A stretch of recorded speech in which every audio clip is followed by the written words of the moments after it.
Can everyone hear me if I read this way without the mic? Can those of you in the back, can you hear me all right? Yes. Okay, great. So a few years ago, I had the experience of kissing the Blarney Stone in Ireland.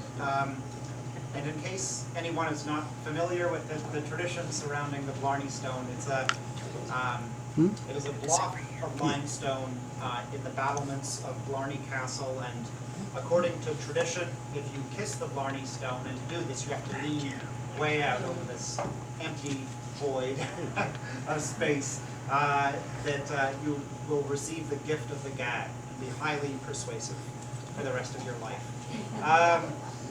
So this poem is called Eloquence.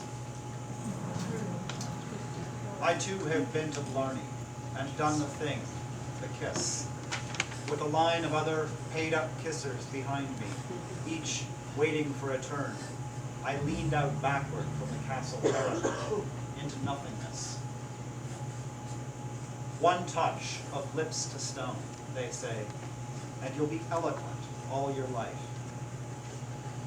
My eyes were closed, so I didn't see the upside-down abyss between me and the world below, or small figures on the ground, or any garden archipelago of green.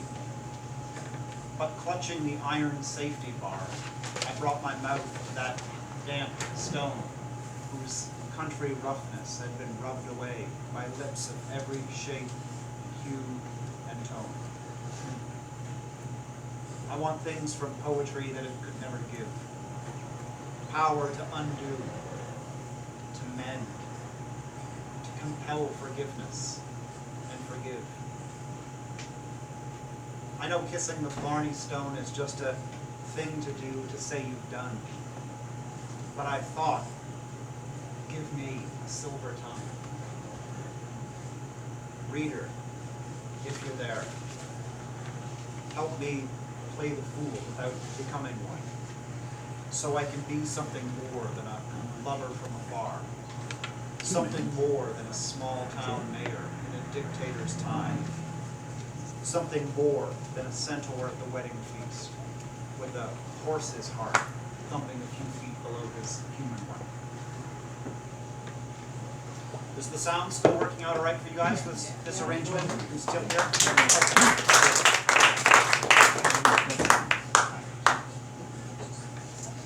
I have a son named Henry, who's now 8 years old, and children's books have become a rich vein of material for me.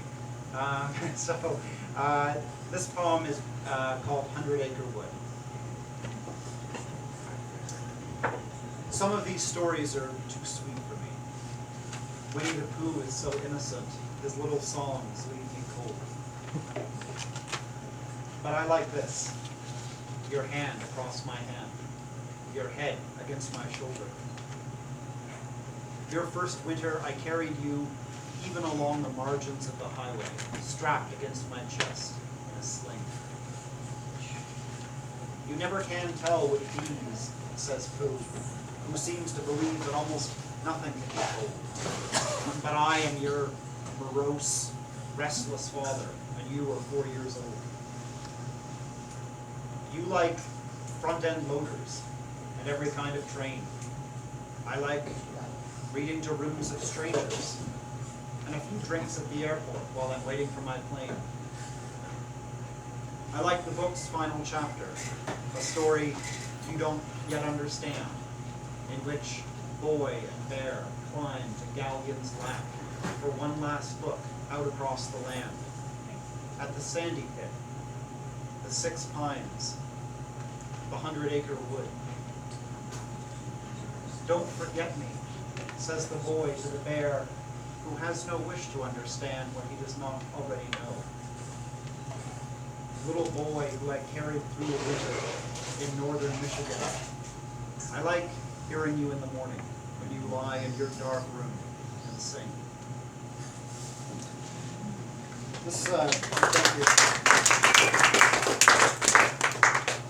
This next poem's a little longer. It's called School for Boys. I believe in the power of original sin, in the wound that keeps on wounding. The son of the suicide becomes a suicide. His own son becomes a drunk. You're not meant to be so unhappy, you think. So it must be something that you've done.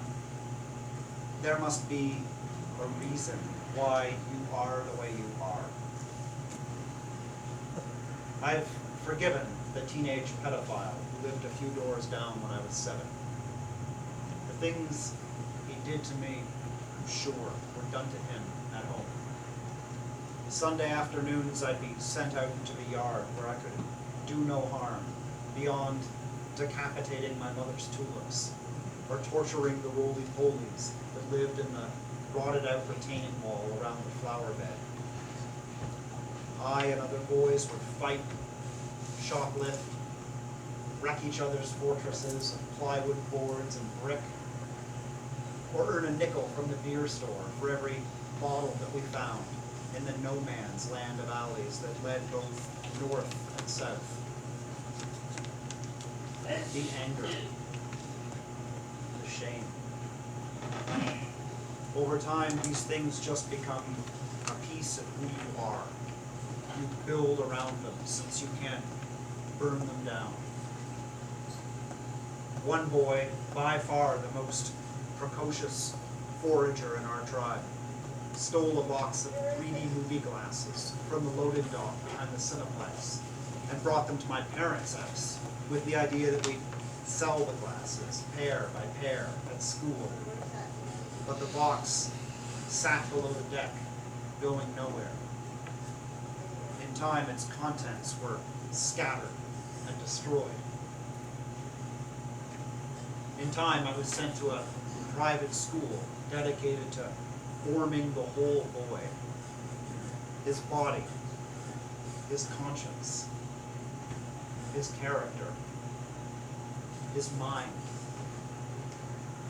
There, too, some men did prey on children in darkness of a different kind.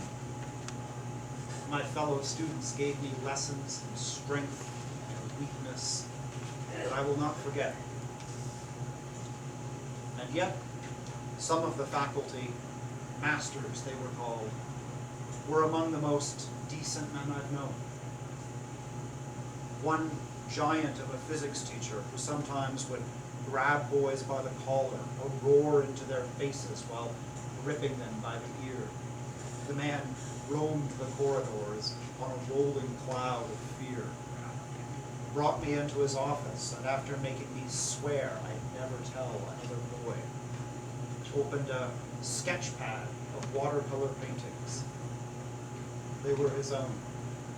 The most fragile lilies, snapdragons, and other flowers, unfolding like translucent creatures from the ocean floor. He let me sit there in silence, turning pages for half an hour. Life is not a boys' school, he told me. Be one man for the world and another for yourself. Then he put his paintings away on a high shelf. When I was 7, all that lay years ahead. In my 2nd grade class, there was a pale, elfin redhead, I won't say his name, whose mother always sent him to school in a tie and blazer. How many times we made that boy cry, I just don't remember. He said he was an extraterrestrial in disguise, and that his people would soon arrive and kill us, every one, or take us off to be vivisected. And his story didn't change when we threw his books into the trash, or when we pinned him to the ground and made him eat the dirty snow. I think I half believed him, but his people never came.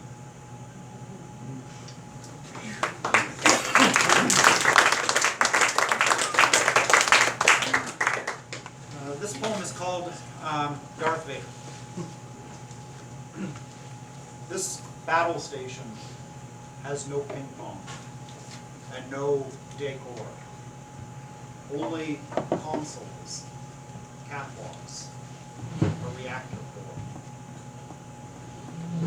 You are angry all the time. You've always been an angry man.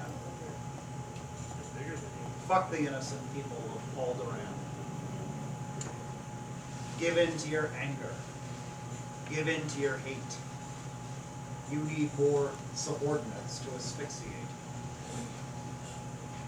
Your task this morning, standing at the window, staring into outer space.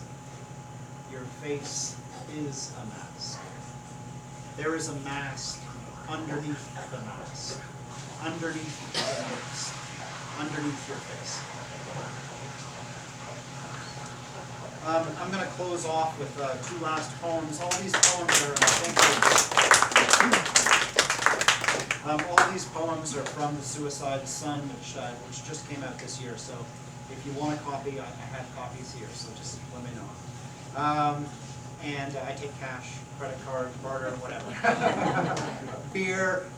We'll work out an arrangement. 3D glasses. Sorry? 3D glasses. 3D glasses. I'm actually pretty well stocked on those. I think there's a few more in my parents' yard that haven't been dug up yet.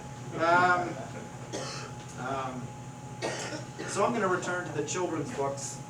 This poem is based on The Very Quiet Cricket by Eric Carle. The poem is just called Children's Book,